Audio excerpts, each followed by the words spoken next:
इसमें प्रशासन का मामला ये है, अगर प्रशासन चाहे तो ये संभली नहीं, पूरे हिंदुस्तान में कहीं भी कोई फिलहाल झगड़ा नहीं हो सकता अगर प्रशासन चाहे जी।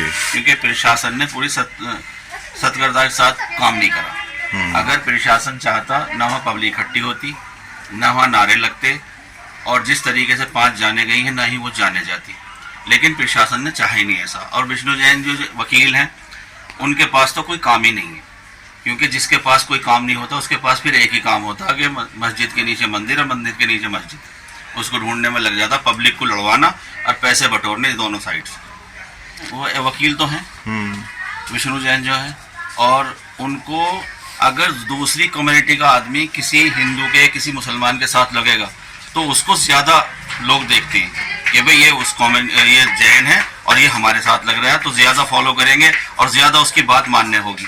तो इसलिए उन्होंने जो है ये भोले भाले सब बढ़िया वाले मिल गए इनको हिंदू बेचारे, और इनके पीछे लग गए इनको, इसमें इसके नीचे मंदिर है, इसके नीचे मस्जिद है, और इस तरीके से यहाँ खुदाई करो और यहाँ करो, उनका काम चल जाएगा, उनकी 1-2 जिंदगी बढ़िया वाली बीत जाएगी। इतना पैसा इकट्ठा कर जाएगा वो विष्णु जैन कि उसकी औलाद दर औलाद बैठ के खाएगी। ये समझ नहीं पा रहा है कोई भी। ये जो इंस्पेक्टर साहब सीओ साहब अनुज चौधरी का तो हम इस पे टीवी पे पहले भी देखा हमने, आजम खां के साथ में, उनके साथ भी विवाद रहा काफ़ी टाइम तक, अखबार में भी आया कई मरतबा, और ये मोबाइल के ऊपर भी हम देखते रहते हैं इसमें। और इसी तरीके से अब इनको यहाँ सेलेक्ट कर दिया गया है संभल में, तो ये यहीं इसी एरिया में है काफ़ी टाइम से, तो इनके साथ पीछे पता नहीं क्या बात है, ये यहाँ से जाते ही नहीं है दरअसल। अच्छा, एक ही एरिया में कमिश्नर भी जो पहले डीएम थे रामपुर में वो यहाँ पर कमिश्नर बना दिए गए हैं और अनुज चौधरी को यहाँ भेज दिया गया है, और फिर उसके बाद ये सारा मुद्दा उठा है और एसडीएम के जरिए जिस तरह से याचिका एक्सेप्ट की गई है, बहुत बड़ा सवाल यही उठता है कि आखिर एसडीएम ने दूसरे पक्ष को क्यों नहीं बुलाया। ये आपको क्या लगता है इस बारे में? देखो, एसडीएम ने दूसरे पक्ष को बुलाना चाहिए था, क्योंकि हम इसमें खबरों में देखते हैं हर एक दूसरे आदमी का सवाल यही है कि भाई एसडीएम दूसरे पक्ष को क्यों नहीं सुना, और दूसरे पक्ष सुना नहीं, उनको बताया भी नहीं, सुनने की तो दूर की बात है, उनको बताया भी नहीं। और दूसरी मर्तबा, अब ये तीसरी मर्तबा तो ये न्याय आयोग आया हुआ है जो इसका देख कर रखेंगे, और उसके बाद में आपको ये बताएंगे कि भाई इसमें हसद क्या है। अब इनकी भी बात है, इनको जो लोगों को बिठाना चाहिए, कम से कम 4 लोग इधर के रहें, 4 लोग उधर के रहें, और सबको बिठा के तब बात करनी चाहिए, तब पता लगेगा कि भाई ये किस तरीके से कर रहे हैं, इसमें सच्चाई क्या है। अच्छा। अब 800 साल से बने हुए हैं सब चीजें, 800-1000 साल से। उस वक्त के लोग क्या हिंदू नहीं थे? उस वक्त क्या जानकारियां नहीं थी? आज से ज्यादा जानकारी थी उस टाइम के लोगों को, और जैसे जैसे उनको बता दिया गया, जैसे जैसे उनको पढ़ा दिया गया, वैसे बेचारे कर रहे हैं। पहले इतनी मोहब्बतें थी, और आज वो मोहब्बतें कुछ लोगों की वजह से वो निकल के बाहर आ गई हैं। वो मोहब्बतों की जगह नफरतें पैदा कर दी हैं। जिस चीज़ का हम बीज बोएंगे वो बीज एक दिन पेड़ बन जाएगा, और ये जब पेड़ बन जाएगा ना तो ये बहुत सारे लोगों को नुकसान देगा, जो कि नहीं होना चाहिए। आपस में जितनी मोहब्बतें रहेंगी, जिस तरीके से हम पहले से रहते चले हैं, उसी तरीके से अगर आज रहेंगे और कल रहेंगे, हम आने वाली नस्लों को क्या पैगाम दे के जा रहे हैं कि तुम्हें लड़ना है हिंदू मुस्लिमों के, तुम्हें लड़ना है मंदिर मस्जिदों के, ना ही हम ये कह रहे हैं कि तुम्हें पढ़ना है, तुम्हें पढ़ाना है, तुम्हें अच्छाई सिखानी है, तुम्हें हम बता रहे हैं कि बुराई सिखानी है, बुरे काम करने हैं, मारना है, मरना है। तो ये दुनिया में इंसानों के लिए तो नहीं हो सकता ये काम। जानवरों के लिए अलाउड होता है, जो वाइल्ड एनिमल्स होते हैं उनके लिए अलाउड होता है कि किसी को भी मारो, किसी को भी खाओ, कुछ भी करो, कहीं भी रहो।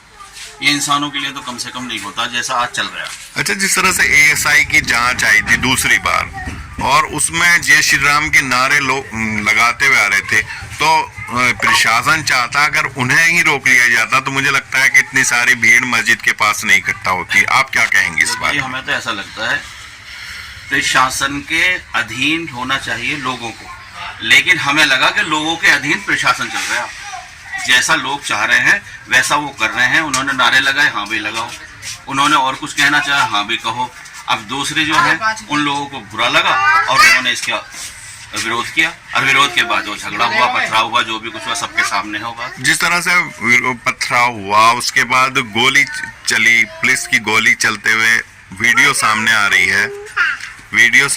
है, तो लगातार फिर उसके बाद पुलिस मने कर रही कि हमने कोई गोली नहीं चलाई, तो आपको क्या लगता है क्यों बच रही है पुलिस? नहीं, पुलिस को तो आप कह ही नहीं सकती पुलिस, क्योंकि मैंने भी देखा है, पुलिस वो सामने दिखा रहे हैं, उसको क्लिपिंग में दिखा रहे हैं, पुलिस गोली चला रही है बाकायदा। अब वो गोली जा कहाँ रही है उसका पता नहीं है, लेकिन चलाते हुए पूरी तरीके से वीडियो क्लिपिंग है सारी। लेकिन पुलिस कमिश्नर ने तो इनकार किया है कि गोली नहीं चलाई गई। नहीं, वो तो उनको देखने के बाद कोई इनकार करना पड़ेगा। अब यूँ इनकार करते फिर पुलिस आदमी मरे हैं कि भाई चलो गोली चला दी, आदमी नहीं मरा कोई भी, तो वो भी बात सही है, लेकिन आदमी तो 5 मरे हैं।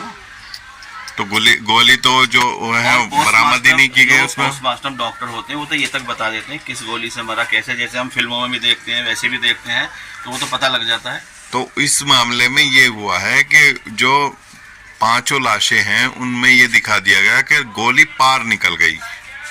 अब जब पार निकल गई तो उसका ये भी पता नहीं कौन सी गोली थी, पार निकल गई वो। तो एक जांच का बहुत बड़ा विषय ये है कि आखिर सारी लाशों को गोली पार कैसे निकल गई। तो ये कोई और दूसरी तरफ जो लोग, दूसरी तरफ जो लोग गिरफ्तार, मतलब जो लोग जिनके पैरों में गोलियां लगी हैं वो हॉस्पिटल में रखे गए, उनकी वीडियो भी सामने आ गई, तो उनसे ही कहा जा रहा है तुम 10-10 लोगों के नाम लिख के दो। मैंने देखा था, एक वीडियो आया था एक लड़के का, मैंने कल ही देखा है, वो बेड के ऊपर लेटा हुआ है, बैठा हुआ है और हॉस्पिटल में, और वो कह रहा है कि जी मुझे ये प्रेशर डालने मेरे ऊपर कि 10 लोगों के नाम बताओ कि जो तुम्हारे साथ थे, जो तुम्हारे मेरे साथ। वो कह रहा है कि मेरे साथ कोई नहीं था और मैं किसके नाम बताऊं, मैं तो यहाँ का रहने वाले हूँ, मजदूर आदमी है कोई। मैंने कल देखी उसकी वीडियो। अच्छा, जिस तरह से न्यायिक आयोग आया है, न्यायिक आयोग को लेकर भी सवाल उठ रहे हैं, न्यायिक आयोग है सही काम कर पाएगा, आपको क्या लगता है? देखिए, ये प्रशासन, पहले वो नारे लगे प्रशासन के साथ में, अब न्यायिक आयोग कौन लोग हैं? ये पुराने जो रिटायरमेंट जो भी पुलिस ऑफिसर हैं या वो हैं, कर्नल हैं, जनरल हैं, जो भी है, डीजीपी वगैरह जो भी हैं, वो पुराने तो हैं, लेकिन वो प्रशासन के खिलाफ कैसे चले जाएंगे? इम्पॉसिबल है मेरे अपने नज़रों में। वो जैसा प्रशासन कहेगा वैसा मानेंगे, जैसा पब्लिक कहेगी या वहाँ के रहने वाले लोग कहेंगे वैसा बिल्कुल नहीं माना जाएगा उनका। और विष्णु जैन जो है इनके लिए तो हकीकत बात है कोई काम ही नहीं है, क्योंकि जो भी मुद्दा है वो विष्णु जैन ही खड़ा कर रहे हैं लड़ाने का। अरे लड़ाई भिड़ाई मत करो भैया, आपस में प्यार और मोहब्बत बांटो, प्यार मोहब्बत से रहो, ऐसे काम करो जो आपस में लोगों में मोहब्बत पैदा हो, ऐसे काम करो जो एक दूसरे के साथ मिलकर रहें, ऐसे काम मत करो जो एक दूसरे को देख के आंखें दिखाएं।